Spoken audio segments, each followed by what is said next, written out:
Hey guys, Team Global Australian here, bringing you something not Yu-Gi-Oh related for once, because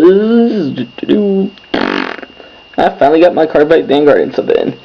Now I'm gonna go ahead and give you guys kind of a tutorial on how the game's played. I'm just gonna go ahead and break it into two videos because I think it'd be better to explain all the gameplay mechanics once I actually make a custom ad. So right now we're just gonna go ahead and look at the units, all the different levels and stuff, and just explain a little bit about the game. Now, one thing that makes Cardfight Vanguard different is that you actually have one main unit called your Vanguard that basically evolves over time, becomes stronger, and the one condition is to kill that thing. So the game is divided into 4 different grades, grade 0 through 3, and I'll get a little bit more into that. But for now, I'm just going to go ahead and start talking about different grades. So, without further ado, let's start with grade 0. Now, grade 0, you are going to have one person that's going to be your starting Vanguard that is going to take out from your deck and just play as your first turn, and that's what you're going to evolve your Vanguard from.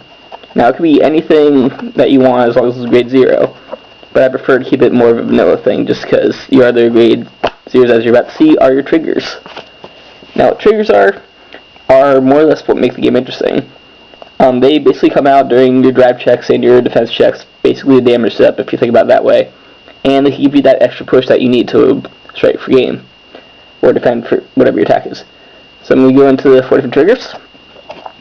Start with the basic critical trigger. Get that little yellow icon right there.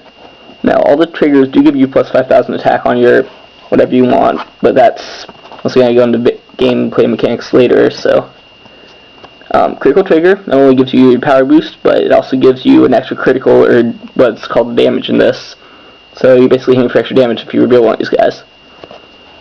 You got your draw trigger, which is pretty self-explanatory. Let's get that little front symbol right there. And draw trigger, like I said, basically just lets you draw a card. The stand trigger is kind of gets into more of the mechanic of whenever your unit attacks, then you basically have to tap it. So it's kind of like imagine if you played that, where this is say your unit's standing, and if it attacks or boosts, you have to put it like that. So if you draw a stand trigger, you can target one of your units to make it stand back up. So you can use this ability or have it boost another attack, or if you're going on defensive. So there's a couple things you can do with it. Finally, we get to one I think is probably the best trigger aside from critical, the heal trigger. Now, like I said, this game is based around first one to hit the other for 6 damage wins. So drawing one of these, marked by a little green symbol right there, means that you get to heal 1 damage. Now, this only goes off if you have equal or more damage than your opponent does. So if you're in the lead, it probably won't go off, but you'll still get the boost. But yeah, basically if you got more damage than your opponent, draw one of these and boom, heal 1 of your damage back. Get into game winner. Also, one thing I should say about grade 0s that also shares with grade 1s real quick is that they have the ability to boost, which is a little simple. Super focus. That little thing right there. Which basically means you put it behind another unit when it's attacking. You can tap it to increase your other unit's attack by that power. So grade 0s and grade 1s basically have that power up thing. Speaking of grade 1s, up next there's a couple basic kinds. Once again, they share the same boost thing. And you can either have kind of a powerhouse, or God, I wish I had good lighting on this, but you see he's got 8,000, which is pretty strong for level 1. Or they can have specific powers, like this guy says that when he's boosting a card named Blaster Blade, he gets an extra boost. Get to grade 2s, kind of more the same, except now these are more of your powerhouses, more of your frontline guys, and they're a lot more powerful. Also, grade 2s have this ability called Intercept, which is more or less their version of guarding, where if they're on the front line and your Vanguard's getting attacked, you can put them in the guard circle. Once again, getting back into, I'm going to need to put in a video of this up for actual gameplay mechanics, but it's more or less like guarding. Now, once again, you could have huge things like 10,000 attack on that. That's usually what you get for grade 3s. Or you can have cool effects like Blaster Blade does. Now, with Blaster Blade, when he's out, basically, when he's summoned, you could get rid of one of your opponent's units.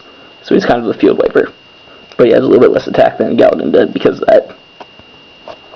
Finally, we got grade 3s, which once again, these are your big dudes. These are you guys that are more or less your win conditions. They can either have effects like she does, or just be a big barrier like him. Now, something that's very important on these is that they have what's called the double drive check. Now, this is important because most people, when they attack and fits your Vanguard, you get to check for one card, which kind of goes into the trigger thing. Grade 3s on the other hand can check 2. So you have twice the chance of drawing your triggers, twice the chance of activating their abilities, and all that fun stuff. Yeah, like I said, they can have an ability like hers where she can blow up the field, or they can just be a huge beater like him. So that's the basic overview of the units. Like I said, I will have something on more of the actual gameplay later. I just need to kind of make a custom map to show you how the zones work and stuff. So until then, Green Wolf's around. Try to check out Cardfight Vanguard. It's an awesome game. See you later, YouTube.